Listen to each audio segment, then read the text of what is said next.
Hello, my fellow Americans. 'Tis I, the Rumpled One. They're doing it again. Distractions. Here we are, the year 2016, election year. We're going to elect a new president and Congress. But they want you to be concerned about what bathroom somebody's going into. Just a total distraction. Think about it. Why wasn't this an issue a year ago or 2 years ago? Why now? Ponder that. It's a distraction. That's all it is. Nothing but a distraction. Who's to blame? Think about it. The media? Politicians? These grassroots organizations? All of the above? I mean, everything is a distraction.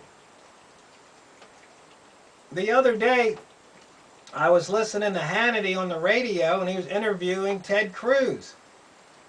And practically every time Hannity asked Cruz a question, Cruz avoided the question and turned it about something bad about Donald Trump. Once again, you trying to get him, you ask him a question, you want to know the answer, and he's got you over here, and pretty soon you're arguing about something and your question just hangs there, unanswered, by design. And finally, Hannity got mad. He goes, "Senator, I realize all this other stuff, but can you just please answer the question?" But he didn't. Nothing but distractions. But I'm not telling you anything you don't already know. But why is it that this country just seems to have, I guess what, attention deficit disorder? Can't focus on anything for more than 13 seconds? I mean, it's just unreal. It really is. And that all goes with the broad brush labeling of something so you can then just dismiss it. If you don't want to talk about it, give it a name, give it a name with a negative connotation, then just sweep it aside. You know, pull out one statistic that serves your point because you don't want to talk about the rest of the issue. I mean, climate change. I'm starting to question climate change. Maybe there really is something to it because of that video that I watched. I've been studying up on it. I still haven't decided which way to go. But the point is that they only tell you what they want to tell you. They don't tell you the truth.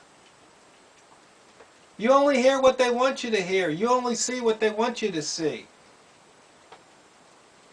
I mean, if they want somebody to look like a bad guy, they're going to find the worst picture. If they want you to think he was a good guy, they're going to find, the best picture. That's the media. We all are subject to it. It's like that other book I read about, The Art of the Con. We are all being conned day after day. Because a lot of people don't question what they hear. It just keeps going in, and pretty soon they start repeating it because they've heard it so many times. Repetition is the mother of skill. And these guys are really skilled at repeating messages and getting into our heads and programming us to believe what they want us to believe. I mean, it's kind of funny though. I was talking to my friend Eddie. Hey, shout out to you, Eddie boy. Known him since 5th grade. He is a Republican, has always been. His father was. We used to, and my father was a Democrat. We'd always have these little debates, back in 5th, 6th grade. You can imagine what level they were on. But the point is he told me he's going to vote for Hillary. If it's Hillary versus Trump. And I asked him why. And he gave me a logical reason. He said, well, with Hillary, he goes, well, first, I'm part of the Politburo. He's living a good life. He likes the way things are. If things stay the same, he's happy. So with Hillary, it represents a continuance. On the other hand, Trump's an unknown. He doesn't know what might happen. That could upset his apple cart, make things worse for him.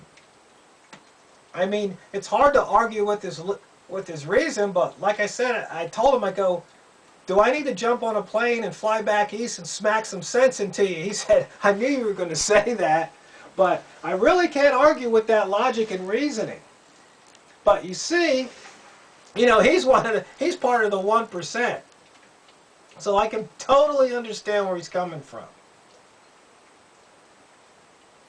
But still, I think he's missing the point.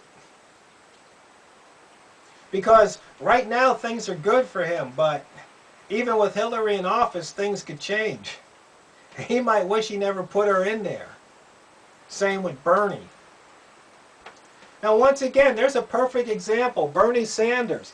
Let's just call him Crazy Bernie or whatever, and then we just broad brush him aside. Call him a socialist, broad brush him aside. Now, personally, I don't like what he stands for overall, but he does have some good points. And you see, that's the problem with politics today. Instead of taking the good points from various people, no, we just brush them all aside. We throw the baby out with the bathwater, time and time again.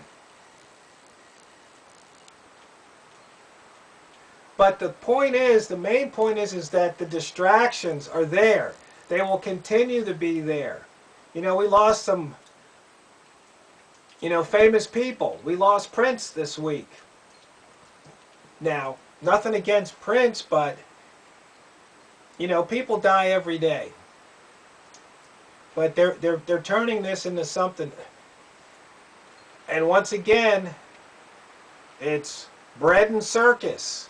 You know, they'll play his music 24/7, just distracting you from the other things of today, like the economy, the immigration problem that we have. You know, the failure of our government to do the job that we entrusted them to do. The fact that the government's sticking their nose in our business where it doesn't belong there in the first place. See, we're all distracted by these other events. And one other thing is that we have to quit listening to what person A has to say about what person B said. We don't need person A talking about what person B said. We can just listen to person B and come to our own conclusions. Because once again, in this presidential debate, you got these talking heads. Well, Trump said this. And then they go on and on and on. I mean, if you watch the news, what they call news today, you just shake your head. I mean, it's just the same thing over and over again. They talk about nothing.